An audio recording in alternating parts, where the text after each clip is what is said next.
हम लोग यहाँ पर डाइट ब्रिजा में 5 दिवसीय कार्यशाला में आए हुए हैं और हम लोगों सामाजिक विज्ञान के मॉडल हमको बनाने थे, जिनमें हमने कई मॉडल बनाए। उनमें से एक मॉडल जो हमने बनाया है ये 4 in 1 है। ये 4 चीज़ें हम बच्चों को एक ही मॉडल से पढ़ा सकते हैं।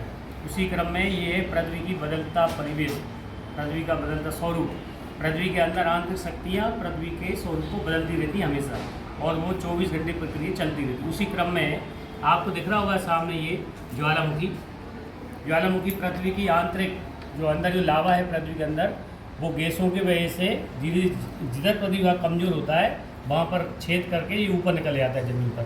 और ये लावा गर्म आग रहती है, बिल्कुल हर चीज़ मतलब तरल पदार्थ रहती है, और वो लावा बहने लगता है पृथ्वी पर। और इसकी वजह से गैसें मतलब खतरनाक गैसें निकलती हैं, तो आसपास का जनजीवन अस्त व्यस्त हो जाता है। यदि जंगल है तो जंगल के जानवर मानो वहाँ से भाग जाते हैं, और यदि ज़्यादा लावा निकल जाए तो पहाड़ की संरचना भी इसी लावा द्वारा होती है।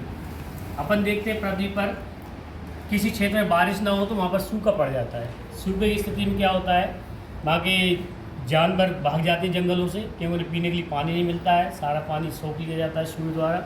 और वहाँ के जब पेड़ पौधों को पानी नहीं मिलेगा, पेड़ पौधे भी सूख जाते हैं और चारों तरफ वीरान हो जाता है और पूरा जनजीवन अस्त व्यस्त हो जाता है। ये हम बच्चों को सूखे के विषय में इस मॉडल द्वारा बता सकते हैं।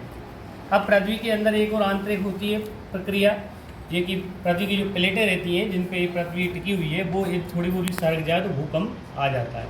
और भूकंप आने की प्रक्रिया में क्या होता है, ज़मीन चटक जाती है, रेलवे की व्यवस्था भंग हो जाती है, बिल्डिंगें टेढ़ी हो जाए, गिर जाए, समा जाए, गड्ढा हो जाए, है ना। तो ऐसे भूकंप प्रक्रिया में भी जनजीवन पूरा अस्त व्यस्त हो जाता है। और इसी क्रम में यदि यही भूकंप समुद्र में यदि आ जाए तो समुद्र में सुनामी लहरें आ जाती हैं, जो कि अपने पृथ्वी पर समुद्र किनारे काफ़ी आती रहती हैं। तो यदि सुनामी लहर में बड़ी बड़ी लहरें, पूरा पानी समुद्र का शहर के अंदर आ जाता है, बहुत तेज़ बारिश होती है, तूफान आता है और पूरा जनजीवन अस्त व्यस्त हो जाता है। तो इस मॉडल के द्वारा हम बच्चों को एक ही मॉडल से 4 विषय में बच्चों को बता सकते हैं, पढ़ा सकते हैं। बच्चे को इसी मॉडल कौन सा क्लियर हो सकता है। धन्यवाद।